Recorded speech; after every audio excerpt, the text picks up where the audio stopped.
So, morning all, and thank you. Pretty new with this recreational hobby of beekeeping.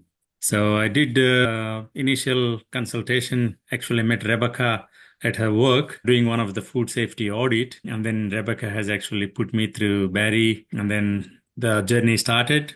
So, did a course, and the course is still ongoing. It's almost a month now, and I have been bitten 4 times.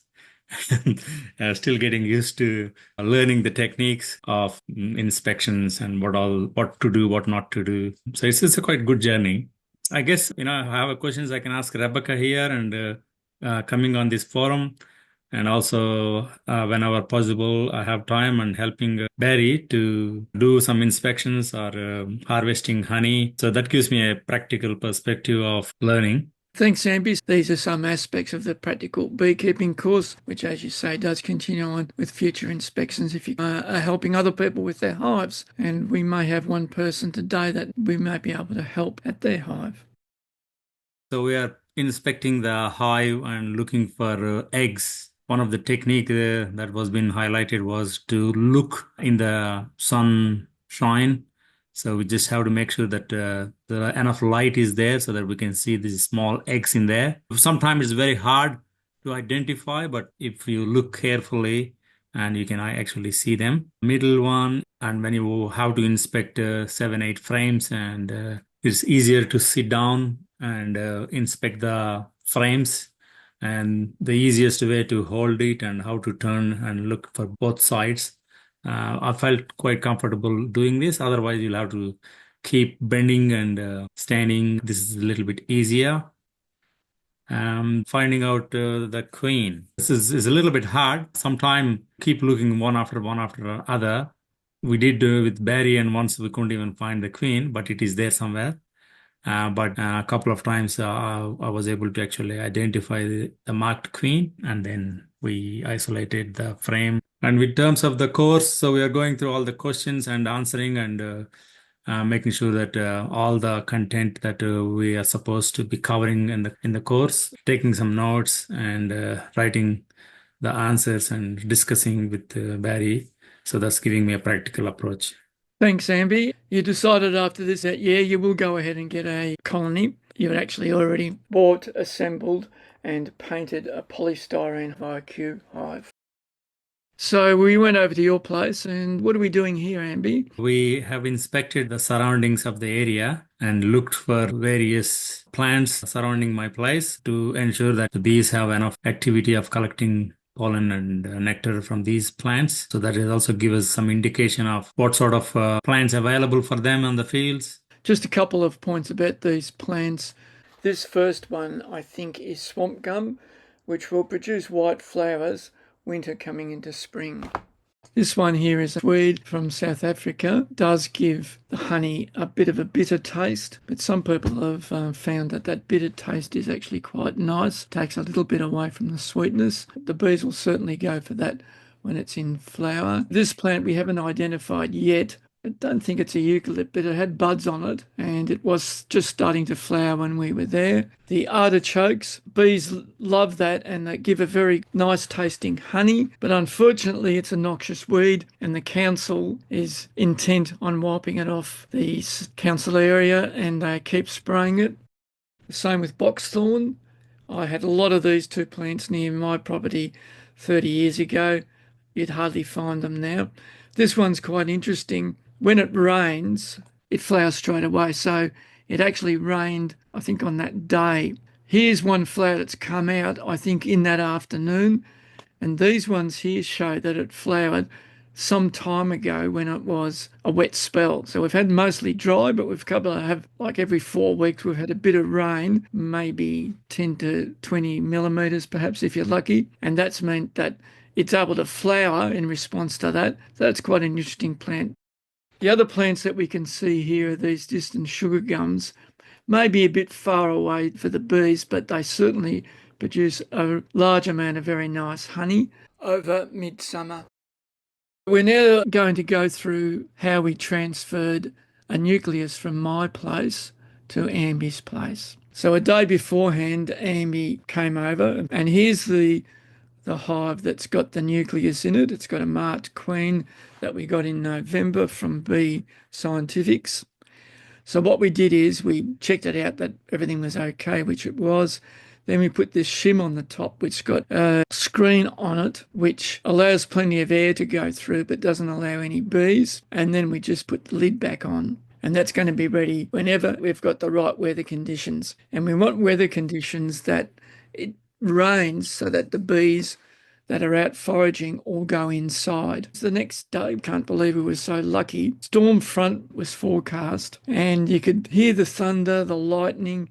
Ambi said at his place, which is further west, it had already come. And about 20 minutes before the forecast rain event, this is what happened.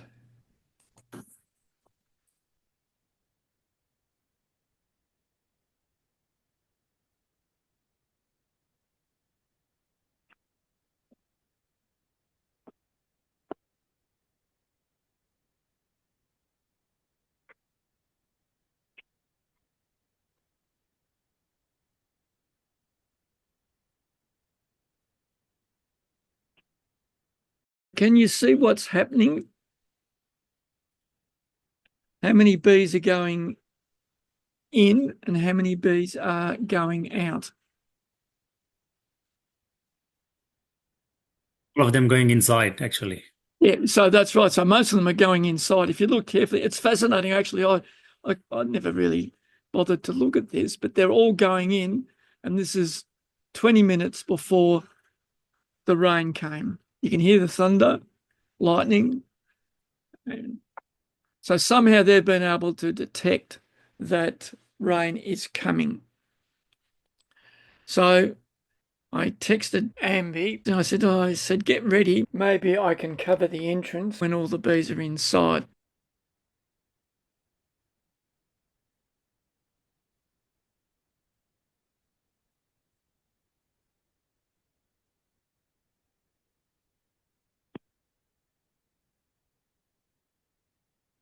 So you can see the rain came. So all I had to do was go out in the rain and tape over the entrance. One thing I did discover that the tape I was using wouldn't stick to the wet hive entrance. So I had to use a piece of paper toweling to dry it.